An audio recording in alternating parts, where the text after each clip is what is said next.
Paz seja convosco, amém? Amém. Louva a Deus pela sua vida.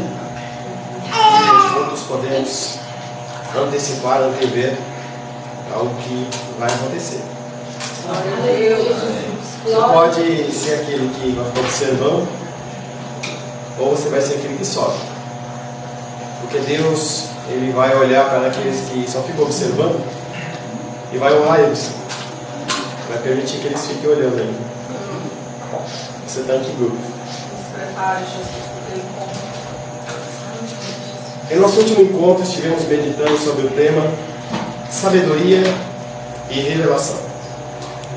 Falei na semana passada que uma das coisas mais importantes para você buscar nos dias de hoje é sabedoria. Quando eu olho os eventos do último domingo, eu vi muitas pessoas agindo sem sabedoria. Podia ter uma boa intenção, mas não tiveram sabedoria. Nós vivemos um âmbito espiritual em que a ascensão do anticristo é cada vez mais uma verdade. Mesmo que você não acredite, isso vai acontecer. Paulo, nesse texto que nós meditamos, se aprofunda no tema da sabedoria e nos informa que aquilo que é mais importante não são as coisas transitórias, e eu tenho falado isso muito após tudo. O importante não é comer e beber, apesar de ser muito bom. Mas nós temos que nos preocupar com as coisas que são eternas, como por exemplo o conhecimento verdadeiro de Deus. Como conhecer um Deus que é inimaginável? Como conhecer um Deus que é grande demais para que o universo contenha? O nosso Deus, quando olha para aquele universo e tudo que foi criado, todos os planetas, Ele coloca a sola do pé dele em cima de tudo isso, que a nós não é imaginável. Apesar de nós conhecermos, para que nós possamos conhecer Deus de uma forma integral, isso não ser possível, isso deve ser o meu alvo e o seu alvo. Você deve caminhar buscando cada vez mais o conhecimento da palavra do Senhor. Os versos que nós meditamos na semana passada, o verso 15 a 17, que diz: por isso também eu, tendo ouvido a respeito da vossa fé, que há entre vós no Senhor Jesus, e do vosso amor para com todos os santos, não cesso de dar graça a Deus por vós, fazendo menção de vós nas minhas orações, para que o Deus do nosso Senhor Jesus Cristo, o Pai da glória, vos conceda um espírito de sabedoria e de revelação, para poderes realmente conhecê-lo. Ninguém conhece a Deus à parte de Deus. Você precisa de Deus para conhecer Deus. Não há como você interagir com o Altíssimo sem que Ele primeiro interaja com você. Foi algo que hoje pela manhã eu estava conversando com a Larissa e ela estava exatamente questionando isso. Ninguém consegue ir ao Senhor se Ele primeiro não chamar. Interessante, nesse texto de Efésios 1, 15 a 17, que Paulo se espanta de tão grande fé que é encontrado entre os irmãos de Efésios, mas ele quer mais, e foi o fim do culto da semana passada em que eu falei. Semana que vem, mês que vem, durante todo esse ano eu vou exigir mais de você. Parar a caminhada por não ver ninguém à frente não é uma opção, e muitas vezes nós achamos que nós somos crentes demais e não conseguimos ver ninguém na nossa frente. Olhar para trás nos faz esmorecer, ou até mesmo nos ensoberbecer. Até aqui cheguei com as minhas forças. Nossos olhos devem ser postos no alvo, que é a cruz. E como o salmista diz, devemos buscar o socorro não nos montes, não na nossa prosperidade, não na posição social, mas o nosso socorro vem do Senhor que fez os céus e a terra. É algo que você tem que perseguir, o conhecimento de Deus. E apesar de ser a mesma mensagem, a mesma palavra, você precisa ler a Bíblia. A palavra de hoje, dando continuidade no texto de Efésios, você já abre Efésios de capítulo 1, por gentileza.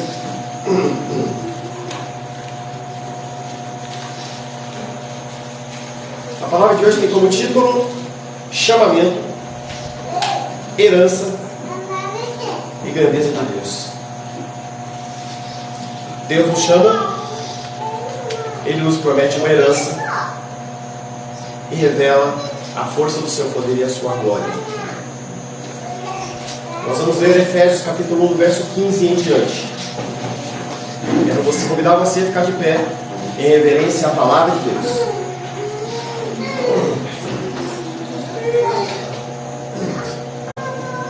Efésios capítulo 1, versos 15 em diante. Assim diz a palavra de Deus. Por isso também eu, tendo ouvido a fé que há entre vós no Senhor Jesus, e o amor para com todos os santos, não cesse de dar graças por vós, fazendo menção de vós nas minhas orações, para que o Deus do nosso Senhor Jesus Cristo, Pai da glória, vos conceda espírito de sabedoria e de revelação no pleno conhecimento dele. Iluminados os olhos do vosso coração, para saberes qual é a esperança do seu chamamento, qual é a riqueza da glória da sua herança dos santos, e qual a suprema grandeza do seu poder para com todos os que cremos, segundo a eficácia da força do seu poder, o qual exerceu ele em Cristo, ressuscitando-o dentre os mortos e fazendo-o sentar à sua direita nos lugares celestiais, acima de todo principado e potestade e poder e domínio, e de todo nome que se possa referir, não só no presente século, mas também no vindouro, e pôs todas as coisas debaixo dos pés, e para ser o cabeça sobre todas as coisas o deu à igreja, a qual é o seu corpo, a plenitude daquele que tudo enche em todas as coisas. Palavra do Senhor, amém? Senhor, lemos mais uma vez a sua santa e bendita palavra. Carecemos da revelação do Senhor. Precisamos que o Teu Espírito Santo nos dê entendimento, que o Senhor possa falar diretamente ao nosso coração, Pai. Nós não estamos aqui numa reunião social, queremos aprender a adorar o Senhor, e para isso dependemos de Ti. Peço sobre a minha vida, Pai querido, a capacitação do Senhor, para que eu venha trazer um recado santo aos nossos corações. Ora em nome de Jesus. Amém. Pode se assentar em nome de Jesus.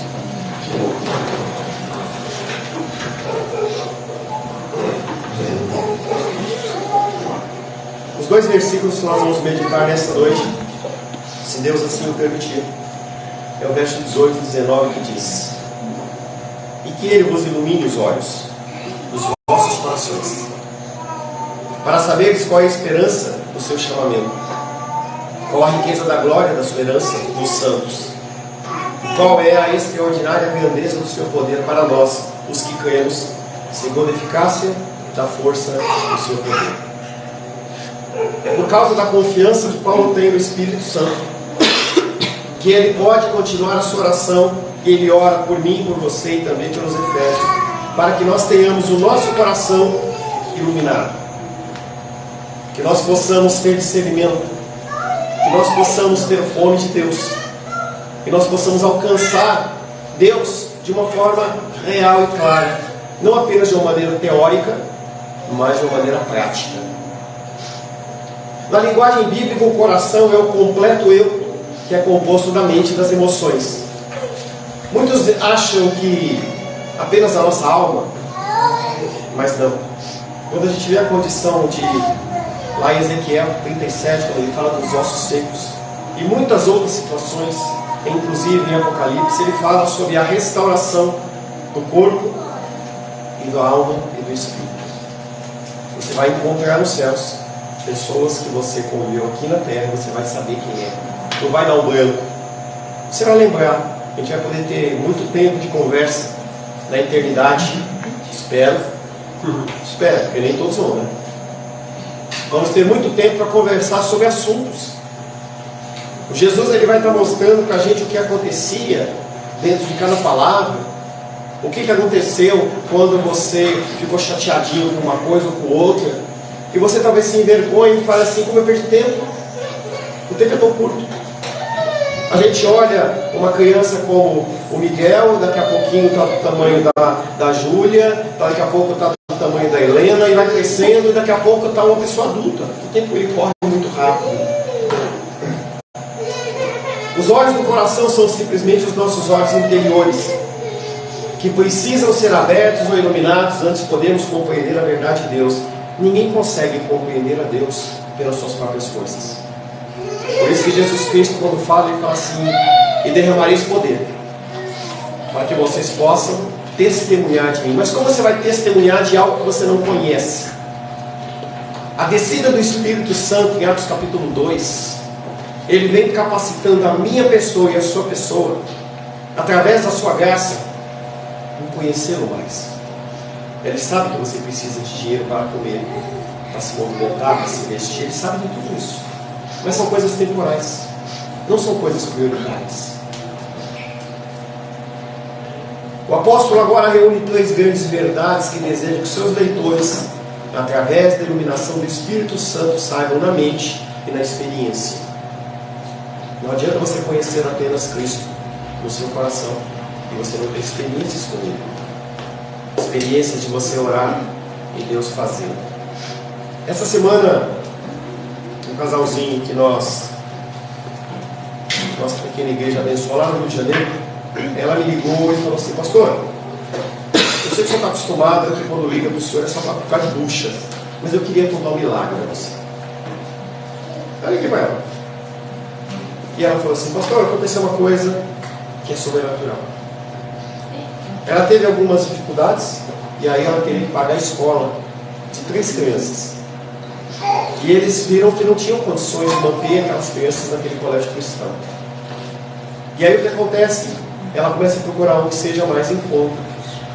E ela, com muito pesar no coração, foi lá falar com a dona da escola que ela iria tirar as crianças de lá, pelo menos esse ano de 2023. E aí a mulher olhou para ela sem pestanejar e falou: vamos fazer o seguinte, o teu filho maior eu vou dar uma bolsa integral para ele. Aleluia. O outro eu vou tirar um pouco de material, vamos fazer um bem bolado. E ela conseguiu fazer um pacote dos 3 alunos, que era muito menor do que do ano passado, só para 2. Esse é o milagre de Deus. Deus sabe que nós precisamos disso. Mas essas coisas são temporais. O ano de 2023 vai acabar. Nós temos investido na vida da nossa filha. Mamãe tem ajudado lá com a escola. Mas vai chegar um momento em que ela vai sair do colégio, vai fazer uma faculdade, onde quer que seja, não sei. E são coisas que a vida vai mostrar e vai trazer mudanças no seu coração. O apóstolo agora reúne 3 grandes verdades: o chamamento, o nosso chamado, a herança e o poder de Deus. Mas especificamente ele ora para que eles conheçam a esperança do chamamento de Deus. Quanto mais as coisas complicarem, se você não tiver certeza que Deus te escolheu, você não vai aguentar. Se você não tiver certeza da tua salvação, nos tempos por vir você vai sucumbir. E não é maldição, é uma realidade. Aqueles que se exercitam na verdade, aqueles que buscam o aprimoramento, eles são capacitados a enfrentar as lutas da vida. Pessoas que não se dedicam não são capazes de enfrentar as lutas da vida. As lutas, elas existem. Não existe nenhuma igreja, não existe um local, na verdade existe Campo da Esperança. Ninguém lá está com preocupação. Você acha que ele está preocupado com a fatura do cartão de crédito? Não. Mas até lá, você vai passar por dificuldades. E a única coisa que vai te segurar em pé é a esperança do seu chamamento. Também conhecendo a glória da sua herança. E quem é que Deus tem programado para você? E por fim, a suprema grandeza do seu poder. Coisas que as pessoas não conhecem, mas que você vai ter acesso. Quando nós iniciamos Efésios, nós dissemos que Jesus Cristo, Deus, Ele já te abençoou em Cristo Jesus, com todas as sortes de bênçãos espirituais nas regiões celestiais. Ou seja, o melhor de Deus não está por vir. Ele já veio. Ele habita dentro do seu coração. O chamamento de Deus nos faz lembrar o início da nossa vida cristã. Lá em Efésios capítulo 1, verso 4 e 5, diz: assim como nos escolheu nele antes da fundação do mundo para sermos santos e irreconhecíveis perante ele em amor. Ele te escolheu. Não é uma decisão sua, é uma decisão dele. É verdade que invocamos a Deus para nos salvar, mas nossa chamada foi uma resposta ao chamamento dele. Se ele não te alcançar, Se ele não te atrair, você não consegue ter ele. Porque o que acontece é que nós estamos mortos sem Cristo.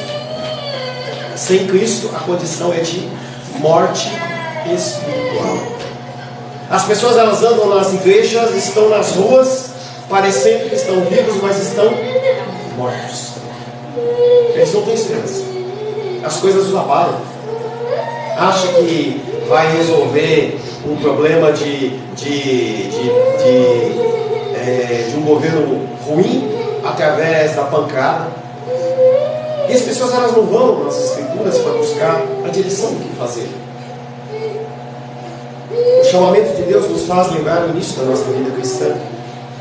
É verdade que invocamos a Deus para nos salvar, mas a nossa chamada foi uma resposta ao chamamento dele, e a pergunta que fica é: por que ele me chamou? Por que um ser pleno como Deus quer você junto dele? Será que você acrescenta alguma coisa? O chamamento não é algo sem sentido. Deus, ele não faz coisas sem sentido e sem propósito. Deus nos chamou para algo e para algo. Há algo e para algo. Seja um ministério do reino, seja um casamento, seja qualquer coisa, Deus tem planos para vocês. Se você não descobre o plano de Cristo, o que acontece é que seu barco, ele fica navegando sem rumo. Você não sabe onde apontar. Você não sabe o que você tem que fazer. Você fica naquela expectativa de 2022 para 2023, de 23 para 24. Você fica na expectativa de que o Brasil ganhe o Hexa. Você fica na expectativa que o carnaval seja legal. E aí essas coisas, elas vão passando e você continua na mesma. Este é o significado de esperança do seu chamamento, que em Efésios 4:4 diz que é a esperança da vossa vocação. O apóstolo Paulo fala: eu sei quem tenho crido. Ele é fiel para guardar o meu depósito, a minha confissão de fé, até o dia do juízo. Porque você não consegue. As pessoas ficam achando que membros da igreja são melhores. Nós não somos melhores. Se você olhar os apóstolos, você vê que eles são os piores. Enquanto você não se conscientizar que você não é nada, você fica achando que você é melhor, que você merece, você vai continuar se frustrando. Essa frustração aparece em relacionamentos emocionais, em trabalho, em bondade. No início do ministério, isso é uma coisa que persegue os pastores. Por algum tempo eu tinha esse tipo de problema. Se veio um, veio dois, poxa, eu me dedico para tudo. Eu não me preocupo mais com isso. Hoje na escola dominical, nós fomos para o intervalo, e aí eu brinquei. O Ares estava aqui, eu não lembro quem mais, se a Diane estava aqui. Eu falei assim: eu vou esperar eles lá embaixo? E aí o Ares deu uma risadinha. Eu falei: claro que eu não vou esperar. Porque se você sabe a sua obrigação, você sabe que eu começo pontualmente às 15 para as 11. Se você fica lá, é porque você quer ficar. Não adianta eu te atrair na marra. Não adianta eu falar assim: ó, gente, vamos aí. Entendeu? Para você estar melhor no social do que no espiritual. E se isso te alimenta, eu não vou interferir nisso. É a expectativa que desfrutamos como resultado do fato que Deus nos chamou. O próprio Novo Testamento nos conta o que é isso. É uma expectativa de que Deus nos chamou para sermos de Cristo, para sermos santos, visto que Ele nos chamou, Ele é santo, e para que nós possamos vê-lo, nós temos que ser envolvidos na santidade dele. Não tem como você se limpar, não tem como você crescer a parte do estudo, a parte da leitura. Não existe outra forma. Gostaria muito de poder falar, chegar a chamar você aqui, pegar, lambuzar minha mão de óleo, colocar na sua testa e falar assim: ó, receba todo o conhecimento, toda a experiência, toda a confiança, toda a fé que eu tenho. E você fica, mas não funciona assim. Cada um vai trilhar um caminho específico. Cada um vai trilhar dificuldades específicas. E você vai ter um relacionamento que ninguém tem com Deus, só você. Essa condição da experiência depende da tua fome, depende da tua vontade. Uma das características do povo santo especial de Deus é a libertação do jugo da lei. Não devemos, portanto, recair na escravidão, pois somos chamados à liberdade. Por que você continua voltando às velhas práticas? Você já ouviu, já entendeu, já pôs em prática, e você volta às velhas práticas. Você volta novamente a fazer as coisas erradas. Parece criança. Falava hoje para a Vânia estava falando sobre a condição lá do projeto, né, da ajuda lá da escola. Interessante que a primeira pessoa que ajudou não foi da nossa igreja, foi fora da igreja. Será que há dificuldade de você ajudar com um lápis? Tudo isso é motivação de coração. Onde está o seu coração? Onde está o meu coração? Nós não devemos voltar à escravidão, porque nós somos chamados da liberdade. Outra característica desse povo santo é a comunhão harmoniosa, sem barreiras de raça e de classes, porque fomos chamados como um só corpo. Para desfrutarmos da paz de Cristo, devemos viver uma vida que é digna da vocação que fomos chamados, suportando-nos uns aos outros em amor. Gálatas 3:28 falou que não tem mais escravo, livre, judeu, não judeu, branco, pardo, japonês. Não existe. Se é assembleiano, se é presbiteriano, se é batista, se é de uma igreja tradicional, se é de uma igreja privada, nós somos um povo só. É um povo de Deus. Existem falhas em cada denominação, mas nós não podemos nos apegar às falhas. Nós temos que nos apegar àquilo que nos une, não que nos afasta. Ao mesmo tempo em que podemos desfrutar de paz dentro da comunidade cristã, claramente nós vamos experimentar a oposição do mundo descrente. Não há possibilidade de você, sendo filho de Deus, você ser aceito pelo mundo. Não existe possibilidade. Não, mas eu quero fazer um trabalho que... Não tem como. Se você estiver fazendo algo que é contrário à palavra de Deus, você não vai ser abençoado.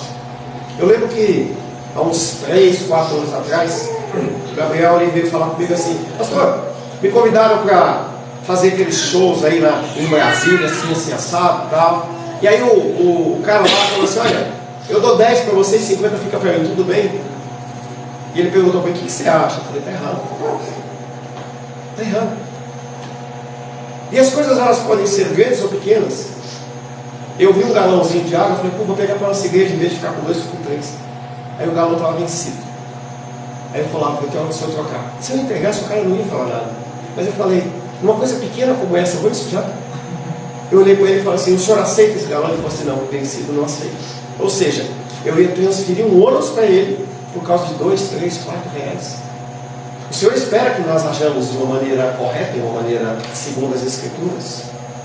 E se você fala para um descrente, ele fala que você é muito bitolado, que você é tolo, que você é bobo, que você tem que fazer algo diferente. Não vai mexer com sua agora não, querido, por favor. Agora não, tá? Muita movimentação, agradeço pela sua disposição, tá? Mas agora não é hora disso não, tá? Agradeço. Fica lá, você está lá, fica lá, deixa o balde com tudo para lá, por favor. Tá? Não devemos reagir com a perseguição das nossas vidas com a agressão. A gente vê a figura de Pedro sacando a espada e cortando a orelha do Malco, funcionário do sumo sacerdote, e Jesus vai lá, dá uma cuspidinha, dá uma limpadinha, coloca lá e fala assim: aquele que com a espada vai ser ferido. Nós não somos chamados nessa terra a sermos heróis de guerra. Nós não somos chamados para isso. 1 Pedro 2:21. Abre aí, por gentileza.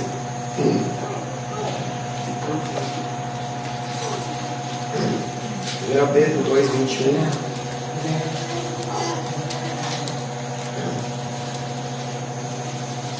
Diz assim a palavra de Deus.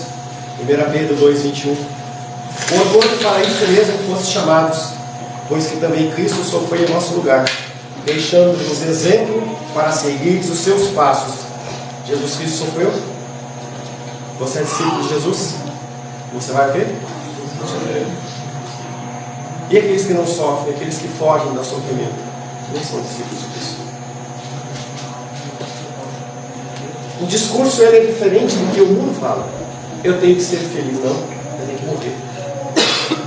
Enquanto você não entender que você precisa morrer para a sua vontade, você vai continuar com expectativas com a sua igreja, com o seu trabalho, com seus familiares, e você vai só se frustrar. Não devemos reagir com agressão. 1 Pedro 2:21 diz que para isso mesmo fomos chamados. Nós somos chamados para esse sofrimento injusto, E também para uma perseverança paciente. Enquanto eu sofro, Deus ele é glorificado.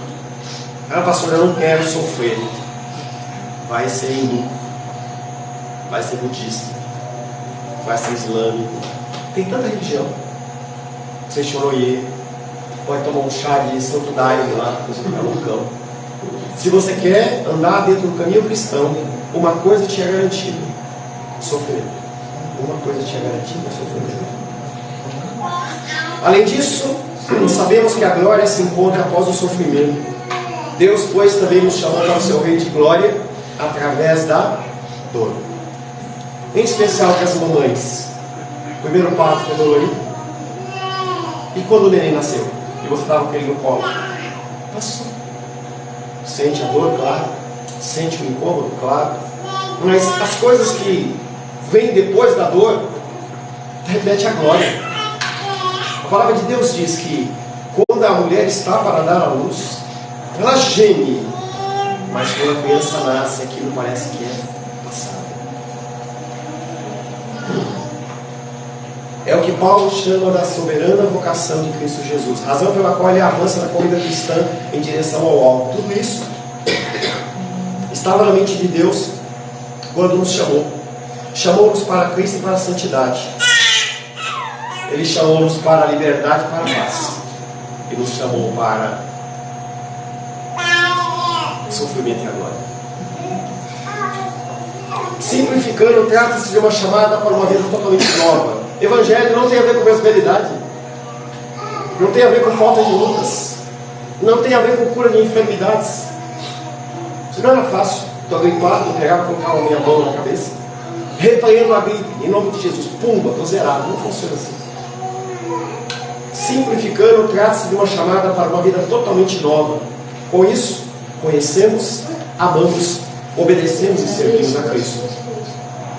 Desfrutamos da comunhão com Ele e com os outros. Olhamos além do nosso presente sofrimento para uma glória que um dia será revelada. Se você acredita em Deus, as dificuldades dessa vida, elas vão passar. Talvez não aqui na terra. Existem pessoas que sofrem a vida inteira. E aí o Felipe citou o irmão Cláudio, Titia. Titia sofreu muito nos últimos anos. Você acha que ela está sofrendo lá agora? Você acha que ela lembra os tempos de dor dela aqui na terra? Esta é a esperança do nosso chamamento. Sabe que é uma mudança. Paulo ora, e eu oro por você e por mim, para que os nossos olhos sejam abertos para essa busca do conhecimento de Deus. A glória da herança de Deus, o primeiro chamamento, agora a glória da herança de Deus. A segunda oração do apóstolo é para que saibamos qual é a riqueza da glória da sua herança dos santos. Se você tivesse noção do que é que tem por vir, você não ia ficar preocupado com as coisas que você fica preocupado. Você não ia ficar emburradinho com as coisas que acontecem. Se as pessoas elas soubessem o que vai acontecer no momento posterior, a gente não ia se preocupar com as coisas. E a gente se preocupa. Preocupar é um verbo composto de uma ocupação prévia de algo que você não pode fazer nada. Tem algumas coisas que você pode fazer, mas tem coisas que não estão nas suas mãos. A expressão grega significa a herança de Deus que Ele possui entre o seu povo. E a herança que Ele nos concede. O povo de Deus é sua herança. Através da minha vida e da sua vida, nós glorificamos a Deus ou amaldiçoamos a Deus. Quando você age fora dos princípios cristãos, você amaldiçoa a Deus. Porque você é uma nova criatura. E quando você volta às velhas práticas, o que acontece é que você rouba a glória de Deus. Você está agindo como um pequeno Satanás, que o objetivo dele é roubar a glória do Senhor. Quando nós vemos lá no início do Pentateuco, os 5 primeiros livros, a gente vê que havia um povo que era separado. Da tribo de Levi foi levantado pessoas que eram adoradores. Apenas eles tinham direito a adorar ao Senhor. E quando houve a divisão das terras, o Senhor falou: essas pessoas não têm direito a nada. E aí tem aquela música que fala: Tu és a minha porção, a minha herança. Você que está querendo trocar a herança da glória do Senhor por um carro novo?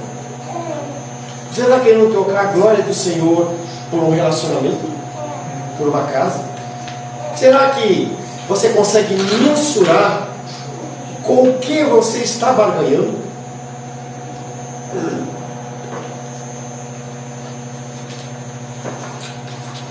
Se o chamamento de Deus aponta para o começo da nossa vida cristã, a herança de Deus aponta para a frente, para o seu fim, para aquela herança final da qual o Espírito Santo é a garantia, e que Pedro descreve como ser incorruptível, sem mácula, reservado nos céus para vós outros. Há algo para você nos céus. Há algo para você nos céus. Os filhos de Deus são, pois, os herdeiros de Deus e de fato co-herdeiros com Cristo. E um dia, pela sua graça, a herança maior, ela será nossa. É algo que nós já meditamos em escatologia, teologia dos fins dos tempos, que é: nós somos salvos, mas ainda não. Nós temos a herança, mas ainda não temos. Nós temos todos os benefícios de Cristo, mas ainda não temos. Nós vivemos na nossa terra, na nossa vida carnal, exatamente buscando esse tipo de confirmação. E cada vez mais o Senhor ele vai trazer à nossa mente, cada vez mais a mensagem desse altar vai ser: você tem que conhecer a Deus. Se você conhecer a Deus, as coisas elas vão mudar na sua vida. Se você entender que as coisas de Deus elas têm primazia, as coisas vão mudar na sua vida. E aí eu falava rapidinho com a Júlia, e ela falava assim: pastor, eu queria ir aí e tal, mas eu tenho um negócio para resolver. E eu falei para ela assim, ela perguntou o horário e tal, eu vou ver se eu vou. Eu falei assim: saiba que o primeiro passo da bênção é colocar Deus em primeiro lugar. Se você colocar Deus em primeiro lugar, as coisas elas naturalmente se resolvem. Se você tentar resolver as coisas com a força do seu braço, você vai se frustrar. A herança de Deus, a herança que Ele nos dá, não será uma pequena festa particular para cada indivíduo. Como, por exemplo, os muçulmanos, eles entendem que quando eles morrem, em nome de Alá, eles vão para o céu islâmico e eles têm direito a ficar com 1000 virgens. O que o cara vai fazer com 1000 virgens? Eu não sei. Não sei. A gente não dá conta de tudo. Vai dar conta de 1000. Salomão não deu conta. Eu gosto de ver essas séries de televisão, e as séries Vikings falam que eles buscam a entrada no Valhalla. Então o cara vai entrar num salão em que lá ele vai poder beber hidromel, cerveja, beber sei lá o quê, e ele vai ter uma vida de farra. Não é isso que Deus promete para mim e para você. A herança de Deus não será uma festa particular para cada indivíduo, mas sim em meio a muitos dos santos, ao nos juntarmos àquela grande multidão que ninguém poderá contar, de todas as nações, tribos, povos e raças, em pé diante do trono e diante do Cordeiro. Um dia nós vamos estar numa grande festa, uma grande mesa. Espero que você esteja conosco. Espero que a gente esteja todos juntos em Cristo, possa bater no teu ombro e falar assim: valeu a pena. Valeu a pena. Aí você pode perguntar: mas cadê o fulano? No meu ponto. Ele preferiu correr atrás das coisas do mundo. A gente vê essa pregação acontecendo isso lá com Marcos e Paulo. Apóstolo Marcos, ele se sente meio magoadinho, meio entristecido, e ele se afasta do apóstolo Paulo. Paulo mostra a ira dele. Foi o momento em que há o rompimento entre Paulo e Barnabé. Há muitas pessoas, quando você vê o Novo Testamento, você vê que estão andando com os discípulos, e aí quando vem as lutas da vida, eles não aguentam e eles abandonam aquele que recebe o arado e olha para trás, não é digno do arado. A grandeza do poder de Deus. Primeiro o chamamento, depois a herança, e agora a grandeza do poder de Deus. Se o chamamento de Deus olha para trás, se a herança de Deus olha para frente, a grandeza do poder de Deus está falando do seu tempo, dos dias. Pessoas que viveram no Antigo Testamento desejavam ver o que você vê. Viver o que você vive. E mesmo assim você ainda acha que as coisas naturais elas são mais importantes do que as espirituais. Atos capítulo 1, verso 8.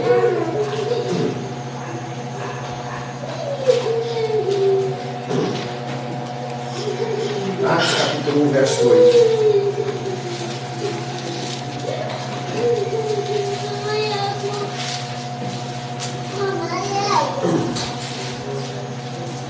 Mas, Atos 1:8, mas recebereis poder ao descer sobre vós o Espírito Santo, e sereis minhas testemunhas, tanto em Jerusalém, como em toda a Judéia, Samaria e os confins da terra. Paulo ele está convencido de que o poder de Deus é suficiente. E ele acumula palavras para nos convencer. Ele fica repetindo o discurso dele, para que ninguém sabe essa palavra entre realmente no seu coração, na sua mente. Quando você estiver diante de uma encruzilhada, você opte por Deus. Ele escreve não somente do poder de Deus, mas da eficácia, da força do poder de Deus. E ora para que saibamos a grandeza dele, realmente a grandeza suprema dele, para com os que cremos. Isaías 55:10.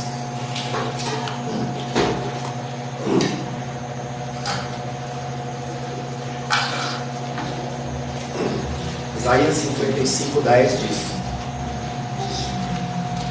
porque assim como descem a chuva e a neve dos céus e para lá não tornam, sem que primeiro reguem a terra e a fecundem e a façam brotar, para dar semente ao semeador e o pão que come, assim será a palavra que sair da minha boca. Não voltará para mim vazia, mas fará o que me apraz e prosperará naquilo para que a designei. Como chegaremos a conhecer a suprema grandeza do poder de Deus? Como conhecer esse Deus em interesse? O próprio Deus deu uma demonstração pública na ressurreição de Cristo. Ele mostra a grandeza do poder dele através da ressurreição de Jesus Cristo. Paulo refere-se a 3 eventos sucessivos. Primeiro, ele ressuscita Jesus Cristo dos mortos. Segundo, faz ele sentar à sua direita nos lugares celestiais, muito acima de qualquer nome. E depois ele põe todas as coisas debaixo dos seus pés, para ele ser o cabeça sobre todas as coisas. E deu para quem essa autoridade, esse poder? Para mim, para você. A autoridade de Deus é delegada sobre a sua vida. O que vai acontecer quando você começar a acreditar nisso?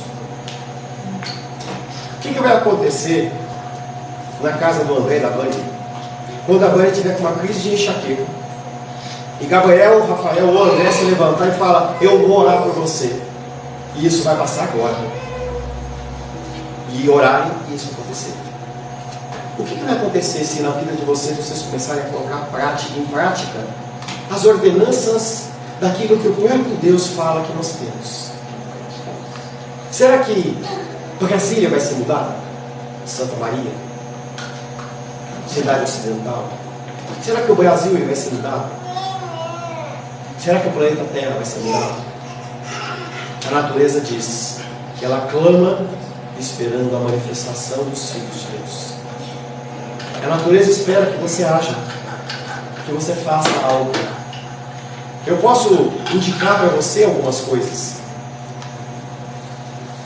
mas essas coisas, se você não decidir colocar em prática, não vai mudar nada. 2024 vai estar aí e você vai continuar nas mesmas mazelas, nas mesmas dificuldades. Esses 3 eventos, ressurreição, direita à sua destra e ser o cabeça, são eventos interligados. É em função da ressurreição de Cristo dentre os mortos e sua autorização sobre os poderes do mal que ele se tornou o cabeça da igreja. Quem é o cabeça na sua vida? Será que o cabeça da sua vida é o seu trabalho? Será que o cabeça da sua vida é os recursos financeiros que você tem? Nós temos muitas oportunidades de glorificar a Deus através das nossas finanças. Você me conhece já há algum tempo e sabe que eu chamo a atenção da pessoa com o objetivo de trazer de volta a sobriedade. em relação a dízimos e ofertas. Não porque eu vou te amar mais ou te amar menos, não é isso. E eu estava brincando com Moisés. Lá em Gênesis, capítulo 2, verso 4, 5 e 6, fala que Abel, ele era um criador de ovelhas. Caim era um semeador, ele era um agricultor. E das primícias, Abel foi lá e entregou para o Senhor e foi aceito. Mas o que Abel fez foi, ao cabo de dias, ou seja, ele comeu o que era melhor. Ele entendeu que a prioridade era ele. Deus não está preocupado se você dá 1, 2, 5, 10, se você dá antes ou depois. Quem é prejudicado é você. O trabalhar na obra do Senhor, o abençoar a obra do Senhor, ele é um privilégio seu, não uma obrigação. Apesar de ser uma ordenança, eu entendo como um privilégio. Porque Deus, ele permite que você, além de ter um entendimento, ele permite que você entregue parcela dos seus rendimentos para abençoar vidas. E é uma coisa que acho que foi o Ares que falou. Quando Deus vê isso, sabe o que ele faz? Ele investe mais em você. E você não é chamado a entregar mais, entregar carro. Não tem nada disso, isso é tolice. Esse discurso de que quanto mais você dá, mais você tem direito a receber, é uma tolice. Você tem que dar aquilo que é composto no seu coração, com alegria, através de oração, através da busca do Senhor. Por isso que a gente está com campanhas e várias campanhas. Estamos lá com Missão Portas Abertas, várias pessoas se colocaram à disposição para abençoar, alguns com 10, alguns com 20, alguns com 30, alguns com 50, mas você pode abençoar com R$1. Por que você não o faz? Temos a campanha da escola. Isso é uma forma de você demonstrar que a sua vida, ela não é presa em coisas naturais. É por isso que as coisas do Senhor são tão primorosas e tão maravilhosas. A ressurreição e a ascensão de Cristo foram demonstrações do poder divino. Se Ele pode ressuscitar alguém dos mortos, você acha que Ele não pode cuidar de você? Será que em algum momento Ele te decepcionou? Quantas vezes já te decepcionou alguma vez? Será que alguma vez você esperava algo que a palavra disse, não o que você deseja, e Deus te frustrou? Cabe você analisar o teu coração, para ver se tudo que foi falado, o que você está pedindo, realmente é algo que procede da palavra. Há 2 poderes que você não pode controlar. Primeiro, uma coisa que você tem que entender é que você é mortal. O homem, ele é mortal. Você não pode evitar a morte. Aí vira e mexe, o Moisés posta lá os vídeos de luta dele lá, ele pode se esquivar de um golpe de uma pessoa. Mas se a morte se apresentar a você, você não tem como se esquivar. A morte, ela existe. E outra coisa que você não pode vencer, o mal. Você é um ser humano caído. Você vai continuar pecando. Estava brincando lá fora com o Gabriel. Acho que foi eu não lembro, acho que foi o Raio, ele perguntou, posso entrar? E aí eu falei que podia, ele olhou para mim e falou assim, se você pisar na igreja e não for fulminado, e eu falei com ele assim, se for o primeiro que pisar, ele precisa ser fulminado sobre. Nós temos que entender que nós não conseguimos vencer o mal. O homem é mortal e não pode evitar a morte. O homem está caído e não pode vencer o mal. Deus em Cristo, porém, derrotou tanto a morte como o mal. E Ele pode nos salvar, Jesus. 1 Coríntios 15, 55.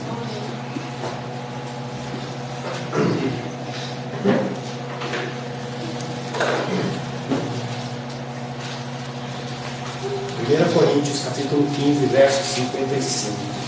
Quando o apóstolo Paulo ele olha para a realidade da igreja, para a realidade do povo de Deus, para esses 2 inimigos que não podem ser vencidos com as nossas forças, 1 Coríntios, capítulo 15, verso 55, diz assim: o aguilhão antes, 54, quando esse corpo corruptível se revestir de incorruptibilidade, e o que é mortal se revestir de imortalidade, então se cumprirá a palavra que está escrita: tragada foi a morte pela vitória.